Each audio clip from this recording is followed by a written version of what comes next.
everyone, and happy Sunday. I hope you guys all had a fantastic weekend and you all had a great week last week, our first week of June, all done. This is a big week in this class because essentially really what we're doing here is rolling out the rest of the semester. So there's only 3 weeks left. But in that period of time, we also have report cards actually due smack in the middle of that last week of school.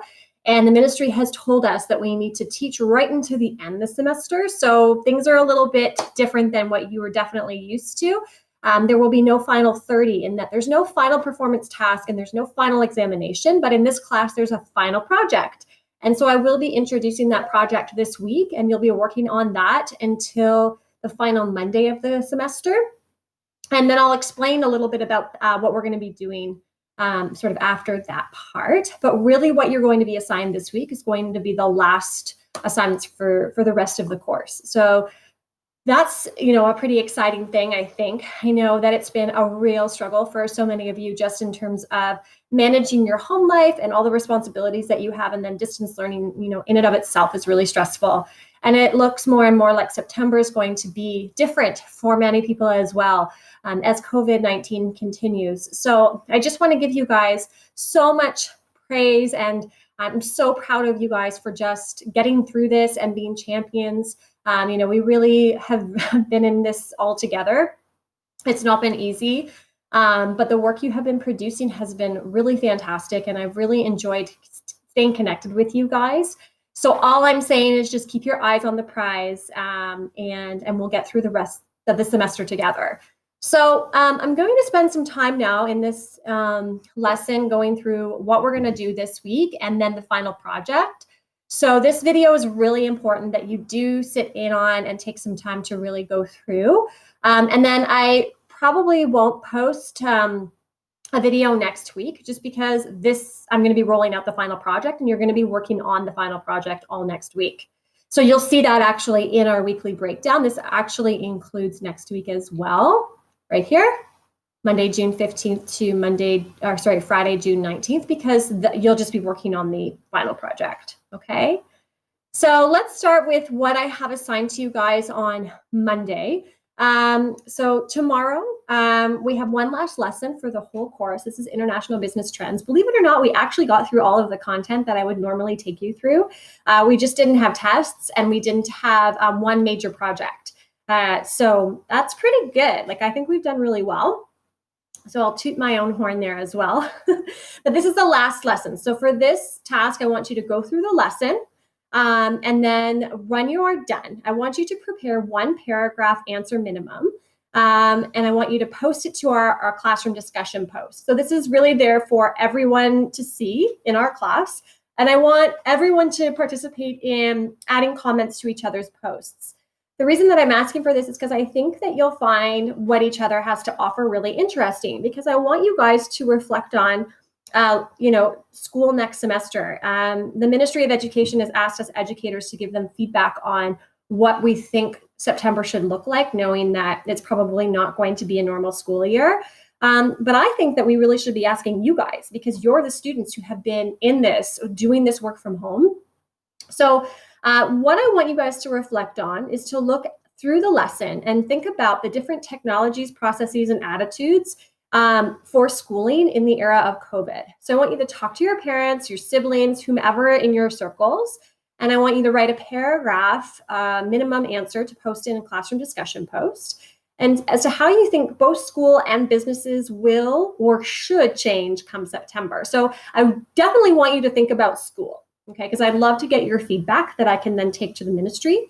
How do you think school should look different, assuming COVID-19 is not going anywhere and that they're predicting that, there may be flare-ups again in the fall? Taking how this semester went, what do you think went well, and what do you think we could improve on for students next semester at CKSS?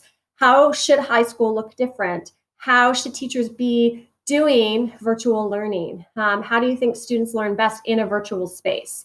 So I'd love to hear what you guys have to say, and also the feedback on each other's posts. I'm going to take all that information and I'm going to compile my own reflective response I'm going to be sending to the ministry. Okay, so you're going to be working on that Monday and Tuesday. On Wednesday, I wanted to take space to have an opportunity for us to reflect on what's happening in the United States right now after the George Floyd brutal murder by the police officers and bystanders. If you've been following the news, which, I admit for a while there, I was kind of just hiding myself from it because everything going on with COVID-19 has been hard enough and taking care of a toddler, but I couldn't ignore it anymore. And I've been spending a lot of time digesting what's been happening in the United States. But we have to really recognize that racism is not just a problem in the United States. While it is a very significant problem in the United States currently, it is a problem that exists in our world holistically because this entire nation, North America, was built on the framework of slavery. And our laws and our systems, were built that way. And we are still largely existing within those systems. So, what I've seen from this situation in the United States is an opening up of people talking and posting on social media and this demanding for change, which I think is so incredible. And I think that you guys as a generation are really at the forefront of this. You guys know how to use your voices and social media for change. You teach older people how to do that. And it's something that I think is going to be the hallmark of your generation. And it's why I love teaching you guys so much, because I learned so much from you. But I really wanted to take a moment to create some space in our classroom, which I would do in class if we were together, to honor the people of color in our classroom, as well as just in a general sense. Right now, with what is going on in the world, I think we need to take some time to just accept it and learn and listen to each other. So what I want you to do, there's a second discussion post for our class this week. I just want you to answer some simple questions. It's not going to take you long, but I would love to see all of you contribute to this just out of respect for what's happened to George Floyd in the US. I want you to answer these 4 questions here. What is your heritage, your cultural background? What is a part of your cultural background that makes you the most proud? So for example, we've had a number of students lately who have been celebrating Ramadan, which is such a beautiful celebration. What's one part of your cultural background where you felt oppressed or marginalized? And I added in, for me personally, as a white Canadian, I've actually never felt oppressed or marginalized for my background. And that would be my answer. It is a privilege that I've had my whole life. And I have taken it for granted because I did not know that, I had that privilege until I became educated in that area. I wish I had had that education when I was in high school, but it took, obviously more, work in myself to figure that out. But I urge you guys to reflect on that. And then also just a candid answer. Have you been following what's been happening in the news down in the States? What feelings do you have around it? What kind of conversations are you having at home around the dinner table? I'd love to hear what you guys have to say as our final discussion post for the whole semester. I think it's a great way to end our discussion posts. And I think it's really important that we take space for this conversation. Now, on Thursday, I'm rolling out our final project. I'm rolling it out on Thursday, but you guys have all this week as well as next week to work on it. And it is due on Monday, June 22nd. So that's actually the last week of school. At 8 a.m. it's due. Now, that last week of school is kind of weird because on the Thursday, my report cards are due, but we are asked to actually teach until the final day of school, which is kind of strange, but these are strange times.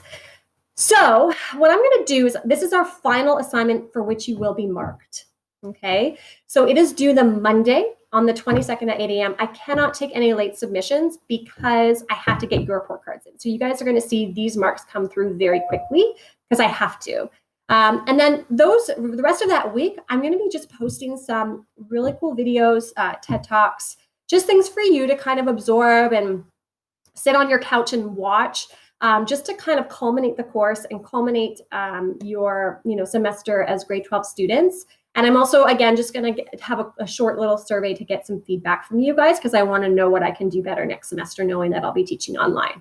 So that's what our last week will look like. But this is your final project, which is so crazy. So I'm going to take some time now to go through it. It's pretty significant, but it's not. I think it will be actually really interesting for you. And again, I'm just going to take about 5 minutes now to go through it, but if you have any additional questions, you can just email me, and you have this week and next week to work on it. So lots of time. And again, final due date is Monday, June 22nd at 8 a.m. Okay, so your job for this final project is to choose a Canadian product. It has to be tangible, so it can't be a service. And it has to be made and manufactured, invented by a Canadian company, okay? Only sold in Canada. It's okay if it's sold in the United States as well. So some things that we've had students do in the past: do not do beaver tails, ruffles, Frito-Lay's, Kraft Dinner, Chapman's ice cream. These are just no-goes in terms of company brands. These have to be branded, so you can't do things like poutine or like maple syrup. You have to find a company, a Canadian company that produces maple syrup, perhaps, and sells it within Canada. Okay, it's actually not hard to do. You can find a lot of really great examples on Dragon's Den. There's a lot of local companies. I know through COVID, there's been a real focus on supporting your local organizations. So find a company that produces something and choose that, okay? You are then going to find a new market for this product. So you have this Canadian product, and now you have to decide, well, where do you think this Canadian product would sell best in the world? You cannot choose the United States, so you have to choose another country. It also can't be a country that you've selected in the previous months this semester. So maybe you've got a product, I use maple syrup as an example, and you decide that, hey, Sweden would be a really great country to import this product because they really love pastry there, right? So you have to decide what new market would most benefit from this type of product. And it can't be willy-nilly. It has to make sense, if that helps, okay? So the goal of this assignment is to create a whole new campaign for an existing product that you would like to see enter into a foreign country. There can be only one person per product and per country. So as soon as you know what you want, you have to sign up in this spreadsheet here, okay? So this is an editable document, and you have to check and make sure that other people have not selected your country or product. Okay, so do that as soon as possible. All right, so you are writing a report, okay? So your report has to be in full sentences. It has to include headings and subheadings. You can include visuals in the body of your report or in the appendix or in both. And just make sure that you use the rubric kind of as a checklist so that you make sure that you're covering all of your parts. I am going to post, it'll either be at the end of this week or early next week, some exemplars that you can use to help guide you. But just please note that I've changed a lot of the requirements of this assignment from previous semesters. So the exemplars are going to have things in them that you do not need to do yourself. So don't marry yourself to the exemplars. It's really just more from a visual perspective what your report could look like. You have to create this project in a Google document, okay, and submit it in Google Classroom. No exceptions. So you can't go in, do something on your MacBook on the word processing and submit it that way. It has to be done in Google. That should make sense though. Okay, so when you're writing a business report, you have to include a title page, not a table of contents. Sorry, I meant to take that out, see? Oh, no, my bad. You do include a table of contents. I took out the another part, the executive summary. Ignore that. So table of contents, bibliography, and footnotes. You will definitely be using citations for this because you can't know what a company does or what's in a country without using research. So you have to use citations. So make sure you do that, okay? And then basically you're breaking your assignment into parts. So there's part A, part B, part C, which you can see here, as well as part D and part E. But I think the best part, I'll let you read through this entire assignment. I'm not going to go through it word for word because you can read, and this video is long. But the best thing that you can do is use this part here, these 2 pages. Use this as sort of like your checklist, okay? So for example, you have to include a title page. So make sure that you have the required information, your name, project name, date, and my name. Check, check, check, check, and check, right? Table of contents. And then introduction. So introduction is going to be your first paragraph. In this introduction, I expect that you would include an explanation of what the product is, the current packaging, where it currently is being sold, information about the brand and the company, who its current target market is, their current competition, and why you think this product has been successful in the Canadian market. So that's what you need to include in the introduction. Check, check, check. Then you go into the next part. So next heading is culture.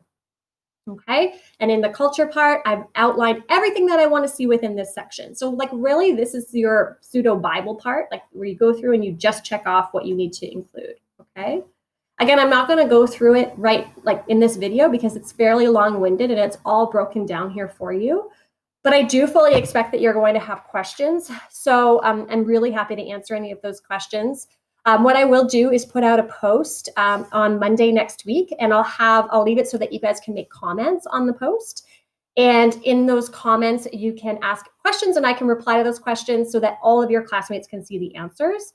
So hopefully that will help bring up kind of different questions that your classmates may have as well that would help you too. Okay. So that's that. That is the final project of the course. Like I said, you've got this week and next week to work on it.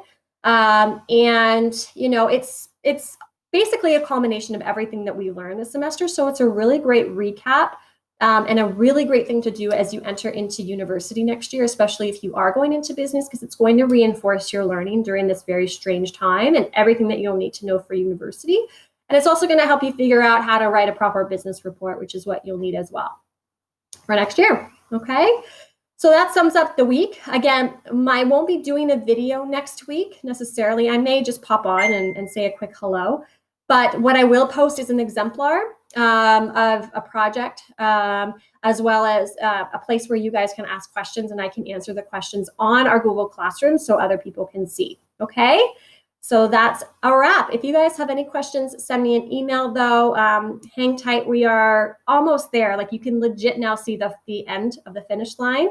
So keep pushing yourselves, keep challenging yourselves to learn, and I will see you online.